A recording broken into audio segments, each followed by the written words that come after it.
इचलकरंजी महानगरपालिकेची निवडणूक प्रक्रिया सध्या रंगात आली असून विविध पक्षांच्या उमेदवारांकडून प्रचाराला सुरुवात करण्यात आली आहे। अशातच शिवसेना शिंदे गटामधून उमेदवारी न मिळाल्याने जिल्हा युवती प्रमुख सलोनी शिंत्रे यांनी अपक्ष उमेदवार म्हणून निवडणूक लढवण्याचा निर्णय घेतला आहे। त्यांनी प्रभाग क्रमांक 10 क मधून अपक्ष उमेदवारी अर्ज दाखल करून निवडणुकीच्या रिंगणात उडी घेतली आहे। या पार्श्वभूमीवर सलोनी शिंत्रे यांनी इचलकरंजी येथे पत्रकार परिषद घेऊन आपली भूमिका स्पष्ट केली। त्या म्हणाल्या की मी एक कट्टर शिवसैनिक आहे।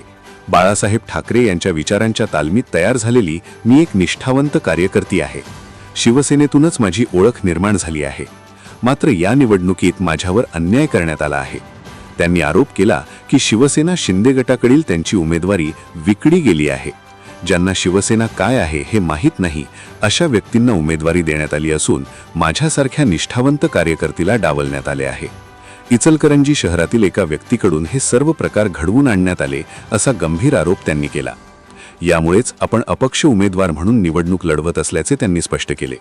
शिवसेनेच्या लाडक्या बहिणींवरच जर असा अन्याय होत असेल तर मग शिवसैनिक इतर बहिणींना काय न्याय देऊ शकणार असा सवालही त्यांनी उपस्थित केला। आपण जनतेच्या प्रश्नांसाठी आणि विकासासाठी निवडणूक लढवत असल्याचे सांगत प्रभागातील नागरिकांनी आपल्याला साथ द्यावी असे आवाहनही सलोनी शिंत्रे यांनी केले। त्यांच्या या भूमिकेमुळे इचलकरंजीतील राजकीय वातावरणात चांगलीच खळबळ उडाली असून आगामी निवडणुकीत ही लढत अधिक चुरशीची ठरण्याची शक्यता व्यक्त केली जात आहे।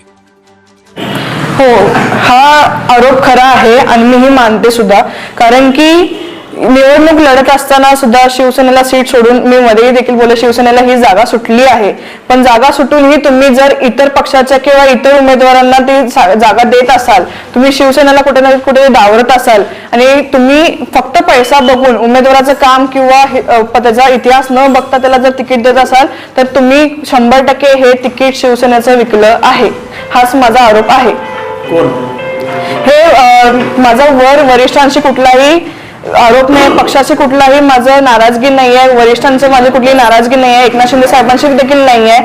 खासदार साहेब या प्रक्रियेमध्ये इन्व्हॉल्व कुठेही नव्हते आणि त्यांच्याच नेतृत्वाखाली इथं ज्यांनी हा पूर्णपणे काम सांभाळले किंवा यंत्रणा बघत आहेत त्या व्यक्तीवर माझा पूर्णपणे आरोप आहे। त्यांनी स्वतःच्या स्वार्थासाठी आज इचलकरंजीच्या शिवसेनेचा बळी दिलेला आहे, हा माझा पूर्णपणे आरोप आहे त्यांच्यावर। लाडक्या बहिणीलाच शिवसेनेने नाराज केलं, काय सांगू? घरातली सख्खी बहीण असून सुद्धा तुम्ही त्याला कुठेही किंमत देत नसाल किंवा तिला विश्वासात घेत नसाल तर हा सगळ्यात लाडका भाऊ म्हणून तुम्ही गावाचं मिळवत असाल हे चुकीचं आहे। एकनाथ शिंदे दौऱ्यावर येतात मिळवण्यासाठी, त्याची तुम्ही गाठभेट घेणार? मी 100% साहेबांचा प्रयत्न करणार आहे, पण साहेब यायच्या आधी माझं एकच म्हणणं आहे, ज्यांनी इथं साहेबांचा मेळावा लावत आहेत त्यांनी सगळ्यात पहिला साहेबांना अंधारात न ठेवता एवढं सांगावं किती सीटा आम्ही मागितल्या, किती सीटा आमच्या सुटल्या आणि त्यामध्ये शिवसैनिक खरे उमेदवार किती आहेत त्यांनी नक्की पहिला साहेबांना कानावर घालावं मग सभा लावावी।